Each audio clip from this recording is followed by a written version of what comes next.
Hey guys, this is P Motovlog 077 YouTube channel. गोजोन फुंबिलिनि हामलायनायखौ जासिहरबाय। दिनै फिन खेबसे बरायफिनलायबाय। दिनै 20 अक्ट'बर 2024 आरो खुलुमबाय। आंनि मुङा फ्रान्जय बसुमतारी। आं दिनै दोंसे समायना खन्थाइ लाना फैलायबाय। आसा खालामो खन्थाइखौ फारियै नायलांनानै खोनासंलांनानै लाइक कमेन्ट शेयार खालामगोनखौ। दे बिदिब्ला समखौ बारहोआलासेनो खन्थाइखौ फारियै आवरायलांदिनोसै। खन्थाइनि मुङा जाबाय लास्ट अपशन। जोमै दाखानि आन्दोआव आंनि मोनसे सल', जाय सल'नि मुङा नंखाय।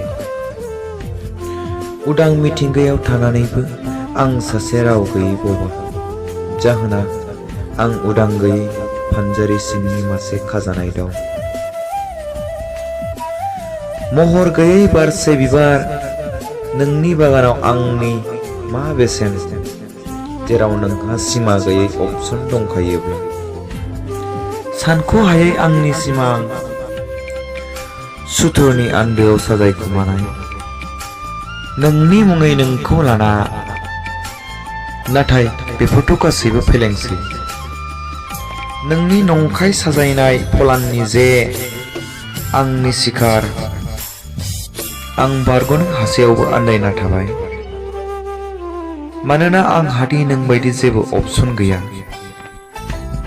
देंखो गैयै आंनि गोरबो सिंनि थुख्रासे खन्थाइ नोंनि गोसोआव बबाव जायगा लानो हानो, जेराव नोंनि गोनांथि बायदि सुफुंनोनो हायाब्ला। आंनि साननायल'जोंथ' बबाव जानो, नोंनि जेबो सिमाङानो गैयाब्ला।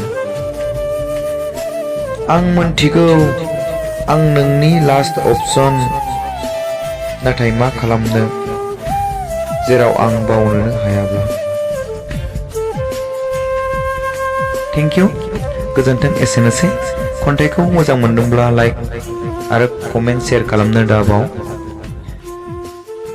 गोजोन्थों।